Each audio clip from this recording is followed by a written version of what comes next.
യൂറോപ്പിലുടനീളം ക്രൈസ്തവവിരുദ്ധ ആക്രമണങ്ങൾ വൻതോതിൽ വർദ്ധിക്കുന്നതായി റിപ്പോർട്ടുകൾ പുറത്ത്. വിവിധ രാജ്യങ്ങളിൽ വിശ്വാസികൾ നേരിടുന്ന സമ്മർദ്ദങ്ങളും നിയമപരമായ നിയന്ത്രണങ്ങളും ഉയരുന്നതായി UN വിദഗ്ധർ മുന്നറിയിപ്പ് നൽകുന്നു. ഐക്യരാഷ്ട്രസഭ വിദഗ്ധർക്ക് മുന്നിൽ അവതരിപ്പിച്ച റിപ്പോർട്ടിൽ യൂറോപ്പിലെ പല രാജ്യങ്ങളിലും ക്രൈസ്തവ സമൂഹങ്ങൾക്കെതിരായ വിവേചനം വർദ്ധിക്കുന്നതായി ചൂണ്ടിക്കാട്ടുന്നു. വിശ്വാസ പ്രകടനങ്ങൾക്ക് നിയന്ത്രണങ്ങൾ ഏർപ്പെടുത്തുന്നതും ചില സ്ഥലങ്ങളിൽ അക്രമ സംഭവങ്ങൾ ഉണ്ടാകുന്നതും റിപ്പോർട്ടിൽ കാണാം. വിയന്ന ആസ്ഥാനമായുള്ള observatory on intolerance and discrimination against Christians പുറത്തുവിട്ട ഏറ്റവും പുതിയ കണക്കുകൾ പ്രകാരം കഴിഞ്ഞ ഒരു വർഷത്തിനിടെ മാത്രം 2000-ലധികം വിദ്വേഷ കുറ്റകൃത്യങ്ങളാണ് ക്രൈസ്തവർക്കെതിരെ റിപ്പോർട്ട് ചെയ്യപ്പെട്ടിട്ടുള്ളത്. ഇതിൽ പള്ളികൾക്ക് തീയിടുക, സെമിത്തേരികൾ നശിപ്പിക്കുക, വൈദികരെയും വിശ്വാസികളെയും ശാരീരികമായി ഉപദ്രവിക്കുക തുടങ്ങിയവ ഉൾപ്പെടുന്നു. ഫ്രാൻസ്, ജർമ്മനി, ഇറ്റലി തുടങ്ങിയ രാജ്യങ്ങളിലാണ് ഇത്തരം സംഭവങ്ങൾ ഏറ്റവും കൂടുതൽ നടക്കുന്നത്.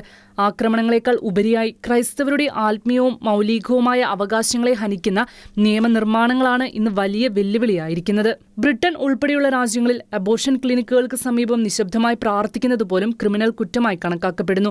ബഫർ സോൺ നിയമങ്ങൾ വഴി പ്രാർത്ഥനാ സ്വാതന്ത്ര്യം തടസ്സപ്പെടുത്തുന്നതും ബൈബിൾ വചനങ്ങൾ ഉദ്ധരിച്ച് സംസാരിക്കുന്നതിനെ വിദ്വേഷ പ്രസംഗമായി മുദ്രകുത്തി രാഷ്ട്രീയ നേതാക്കളെയും അധ്യാപകരെയും വിചാരണ ചെയ്യുന്നതും യൂറോപ്പിൽ പതിവായി മാറിക്കഴിഞ്ഞു.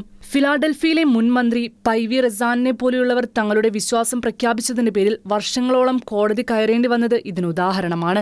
യൂറോപ്പിലെ ഈ വിവേചനപരമായ അന്തരീക്ഷം ക്രൈസ്തവ സ്ഥാപനങ്ങളുടെ പ്രവർത്തനങ്ങളെയും ബാധിച്ചു തുടങ്ങിയിട്ടുണ്ട്. പലയിടങ്ങളിലും ക്രൈസ്തവ വിദ്യാലയങ്ങൾക്കും ചാരിറ്റബിൾ സ്ഥാപനങ്ങൾക്കും തങ്ങളുടെ മതപരമായ തനിമ നിലനിർത്തിക്കൊണ്ട് പ്രവർത്തിക്കാൻ കഴിയാത്ത സാഹചര്യം നിയമനിർമ്മാണങ്ങളിലൂടെ സൃഷ്ടിക്കപ്പെട്ടു. ജോലിക്കാര്യങ്ങളിലും വിദ്യാഭ്യാസ രംഗത്തും ക്രൈസ്തവ ചിഹ്നങ്ങൾ ധരിക്കുന്നതിനും വിശ്വാസം പ്രകടിപ്പിക്കുന്നതിനും അദൃശ്യമായ വിലക്കുകൾ നിലനിൽക്കുന്നുണ്ടെന്ന് റിപ്പോർട്ടുകൾ സൂചിപ്പിക്കുന്നു.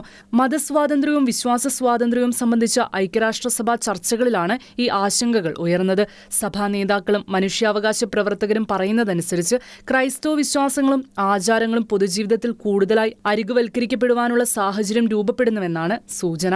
ലോകമെമ്പാടും ഏകദേശം 4 മില്യൺ ക്രൈസ്തവർ പീഡനമോ അക്രമമോ നേരിടുന്നുണ്ടെന്നാണ് കണക്കുകൾ. 2025 മാത്രം ഏകദേശം 5000 ക്രൈസ്തവർ വിശ്വാസത്തിന്റെ പേരിൽ കൊല്ലപ്പെട്ടതായും റിപ്പോർട്ടുകൾ പറയുന്നു. ചരിത്രപരമായ ക്രൈസ്തവ വിശ്വാസവും സംസ്കാരവും ശക്തമായി സ്വാധീനിച്ച യൂറോപ്പിൽ ഇപ്പോൾ മതസ്വാതന്ത്ര്യത്തെക്കുറിച്ചുള്ള വലിയ ചർച്ചകൾ നടക്കുന്ന സാഹചര്യമാണ് നിലവിലുള്ളത്. വിശ്വാസികളെ വിവേചനത്തിൽ നിന്ന് സംരക്ഷിക്കുകയും നിയമത്തിന് മുമ്പിൽ സമാന അവകാശങ്ങൾ ഉറപ്പാക്കുകയും ചെയ്യണമെന്ന് ക്രൈസ്തവ സംഘടനകൾ സർക്കാരുകളോട് ആവശ്യപ്പെടുന്നു. International desk, Shekinah news.